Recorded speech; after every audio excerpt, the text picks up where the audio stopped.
Well, President-elect William Ruto now wants the process of transition to begin in earnest following the validation of his election. In his first address to the nation, the President-elect also reiterated that he will run an accountable government that he expects to be checked by a vibrant opposition. Citizen TV's Brenda Wanga has more.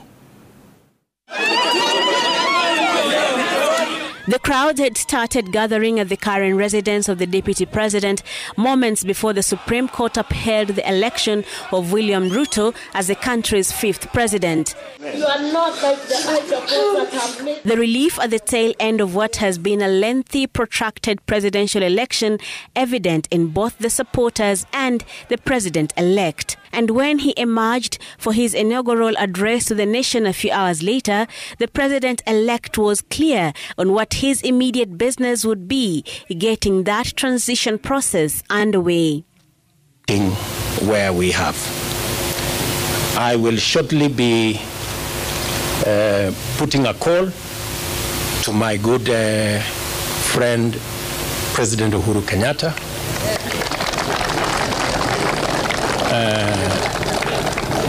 We have not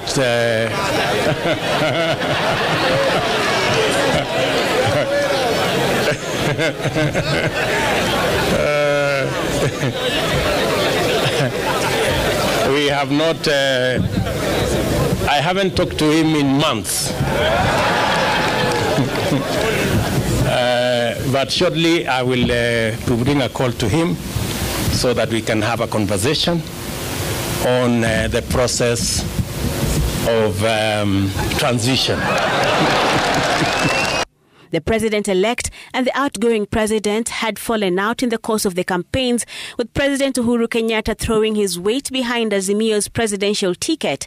Ruto now says he harbors no grudge against his predecessor. Oh, he worked hard in his in his own way, but the people of Kenya have made a decision.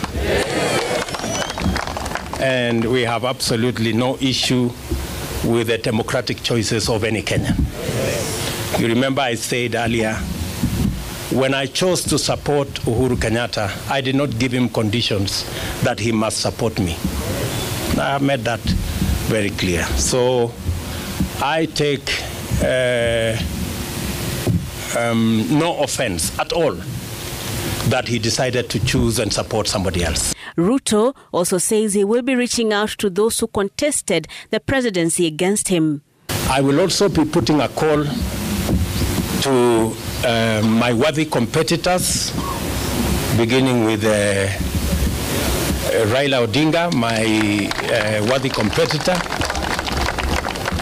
with his Azimio team, so that we can begin to contextualize how we are going to work together for the people of Kenya.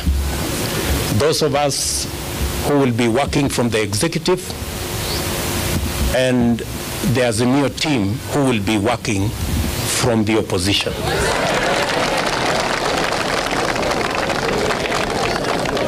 And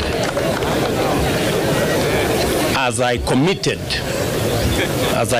to the people of Kenya, I believe in the rule of law. I do not believe in the handshake stories. I believe in an accountable government. The president-elect maintaining that despite the movement of leaders from the opposition to his side, he will not stifle the role of the opposition in his administration. At the same time, the newly elected president did not mince his words when it came to people and institutions perceived to have worked against his election. Criminal justice system will never be used again against those who have a contrary view, political view to ours. I want our competitors to rest assured that though the rest of us have been subjected to threats, blackmail, intimidation, and unnecessary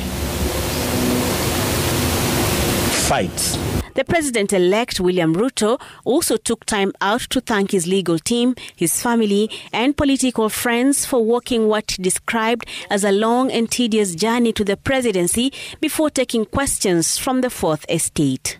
Where are my good friends from Citizen?